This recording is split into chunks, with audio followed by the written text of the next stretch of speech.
Yeah, definitely. I didn't know what I was dealing with, but I just knew I wasn't myself. I knew I wasn't myself. I couldn't snap out of it. I fought 2 times that year. I'm the only fighter who fought 2 times in 2020. I fought before the pandemic and after the pandemic. So I felt like I put a lot of work in that year, and just the work kind of like it got to me a little bit, especially with all the things around the world going on. I felt like overwhelmed. I usually don't worry about what's going on outside of the ring and stuff like that. But it was just a weird time. It's just like it didn't feel like it was time for me to fight. I really had to like force myself to do it. So what are you talking about for the Errol fight? At that point, you felt like okay. Yeah, I felt like I don't know, like I had to. Usually I'm excited. I didn't feel excited for it.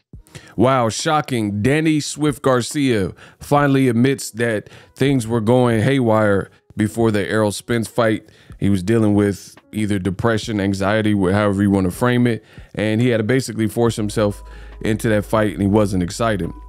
That's what I'll talk about in this video. Make sure you guys SLC, subscribe, like, and comment. I am the best in the business, so hit the bell notification icon, all that good stuff. Now, you guys heard the snippet. That was from Kate ABDO. She has a show on YouTube. Link in the description as always. Make sure you subscribe and give her the viewership. She conducted an interview with Danny Swift Garcia ahead of his upcoming fight with Jose Benavidez. And one of the things that came up was Danny Garcia's mindset, I guess you could say, his nerves, his mentality, anxiety, these types of things ahead of the Errol Spence Jr. fight. And Danny Garcia was candid, and he told you guys heard, some of it. And he basically said something was wrong. Like, he had a lot going on. Keep in mind, the fight happened December 5th, 2020. And the pandemic in America, that's when we first found out about. I know very well because my birthday is in the month that the pandemic actually was found out about it. Like, what I liken it to is the NBA shutdown, because once you've seen the NBA shut down, then everybody else followed suit right after that. So that was about the second week, March 2020. And then at the end of the year, when they still didn't have, a lot of people weren't vaccinated. Some people may have been vaccinated. They were doing a lot of social distancing and trying to figure this thing out. So, definitely a year to remember, 2020. Danny Garcia says he's the only person that fought. I think he fought in like January, February against Ivan Redcash, and then he had the fight in December, and he's been on a healthy, long layoff, about 19 months, 15, 19 months since he fought Errol Spence. I thought Errol Spence looked extremely sharp, all things considered, going into the fight. So I want you guys to hear a little bit more of what Danny Garcia had to say so I could conclude this video. You guys got to stick around to the end of this video so I can kind of conclude with some of my thoughts. Without further ado, roll the clip. Obviously, we're talking about a period of time that was kind of like that COVID period of time where a lot of the world was feeling those kind of feelings. Was that something you were dealing with at the time? Is that what he was alluding to? Yeah, definitely. I didn't know what I was dealing with, but I just knew I wasn't myself. I knew I wasn't myself. I couldn't snap out of it. Like sometimes it's like a thought in your head that you can't get out. And I didn't know what it was. I just thought I was focused. But really I was just beating myself up. It was just a lot going on. And I fought 2 times that year. I'm the only fighter who fought 2 times in 2020. I fought before the pandemic and after the pandemic. So I felt like I put a lot of work in that year, and just the work kind of like it got to me a little bit, especially with all the things around the world going on. I felt like overwhelmed. I usually don't worry about what's going on outside of the ring and stuff like that. But it was just a weird time. It's just like it didn't feel like it was time for me to fight.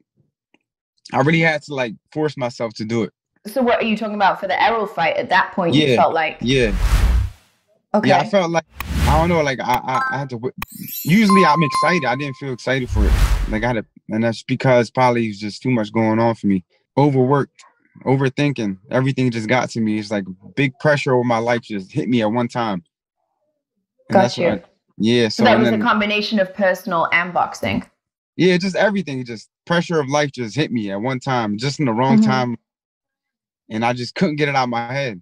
I think that played a big part of my performance and my training and everything. So you guys heard it out the horse's mouth. Danny Garcia, he basically admits that he had anxiety. He had to basically force himself into the fight, and this is problematic, and it was indicative of his performance, he's saying. So he's suggesting that whatever was going on this tumultuous time, the things going on stateside and worldwide with the pandemic, all of that, plus like overtrained, overworked, being the only fighter that fought 2 times a year, was all too much for his nerves or whatever, and it showed up in the fight. And he just basically said he feels off. Now, I gotta be real and give my honest thoughts. I don't actually like this or prefer this from Danny Garcia. I've always been a fan of Danny Garcia. I'll continue to do such, but I'm just giving you my honest opinion.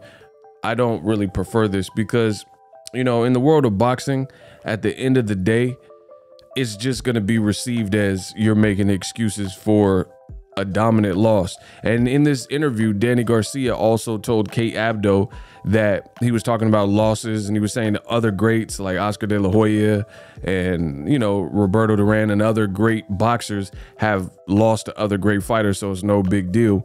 You know what I'm saying? He could still anoint his greatness in the new division, 154 pounds. He also talked about going to see JERMELL CHARLO at 54, you know, or whoever has belts wanting to be a champion at 154 pounds. SLC, subscribe, like, and comment. So Danny Garcia talked about a litany of different things. But like I said, as far as the Errol Spence part and him saying the anxiety, I know how boxing fans are, and I know how it's going to be received, and it's going to be looked at as you making excuses because you lost, and you lost bad. He also said, and, you know, fair play to Danny Garcia, he basically admits that Errol Spence beat him hands down, because he says in this interview with Kate that he says out of the 3 losses, 2 of them are debatable, and you got boxing writers and deadline writers around the world who would argue that I won some of those fights. And he was referring to the Keith Thurman fight, extremely close, and then the Sean Porter fight, which may have been even closer. So Danny Garcia kept it real and basically said Errol Spence beat him fair and square with that statement. And despite that admission from Danny Garcia basically taking accountability and saying Errol Spence beat him, I still don't like that from Danny Garcia, because like I said, I know exactly how boxing fans are going to perceive it, and it's going to be looked at as you're making excuses for your L. And we've seen Angel Garcia after the Spence fight, he seemed extremely like agitated and almost livid with Danny Garcia's performance, but none of that changes the actual performance. Whether you had, and I'm not even saying like this whole video, it's not like to shame Danny Garcia or whatever. I'm just giving you my honest thoughts. It's not to say that he wasn't going through something. Maybe he was, but you know, if whatever you were going through is not something so public knowledge to the point where you're comfortable revealing it, you know, then it's just not going to be received well. Because at the end of the day, we don't know what you're talking about. We're just, you know, we got to take what you say at face value and assume that you're telling the truth, which again, he could be telling the truth, but in the sport of boxing, it's the gentleman's sport, the sweet science. And at the end of the day, you signed up and you entered the ring with whatever was going on, as do other fighters. Like Buster Douglas, his mom died 2-3 weeks before he fought Mike Tyson, and he pulled one of the greatest upsets in boxing history. Now, I would also be remiss to not mention this in this particular video, is another reason why I don't prefer this from Danny Garcia is because if we're talking about anxiety and stress ahead of a fight, then what the heck is Errol Spence going through when he got ejected from a car and flew out onto the concrete and smacked pavement and hit asphalt? And that was the events that preceded the Danny Garcia fight. Because if you guys remember, the fight was supposed to happen like a week before the Super Bowl in like late January, early February. But then Errol Spence had an October-ish accident after the Sean Porter unification when he was at the height of everything. And then he was coming into the fight off of that and physical therapy. There was millions of media writers and like really fans writing about Errol Spence is irresponsible. He got a DUI. You know, when you're in a situation like that and you live through it, you know, you get the finger pointing and the judging, and that's what was happening for Errol Spence. So that coupled with the fact that he probably had to go through some physical things like physical therapy, and he admitted his bones were sore. Derrick James and Errol Spence in separate interviews also admitted that Errol Spence was anywhere from 40% to 70% in the Danny Garcia fight. So again, I don't know what Danny Garcia's aim is with the statement, but it's onwards and upwards. I just don't think it's going to age well, especially considering the fact that the person that actually won that night handedly beat you coming off of what he was coming off of, which I'm not trying to undermine Danny Garcia, whatever caused his anxiety, because I really don't know. You know, I don't know what it is, so I can't say it's minuscule or it's big or not. But we do know for a fact what Errol Spence went through, and that was like definite game changer, because it could have changed and altered the trajectory of his actual life. You know what I'm saying? That was like a life or death moment type of thing. You know what I'm saying? And he came back to put on a superb performance. So at the end of the day, it is what it is. This is just my thoughts. Interesting stuff that Danny Garcia is saying this. Like I said, the other thing is it doesn't matter. You know, is you go on BoxRec, they're not going to change it because you had anxiety.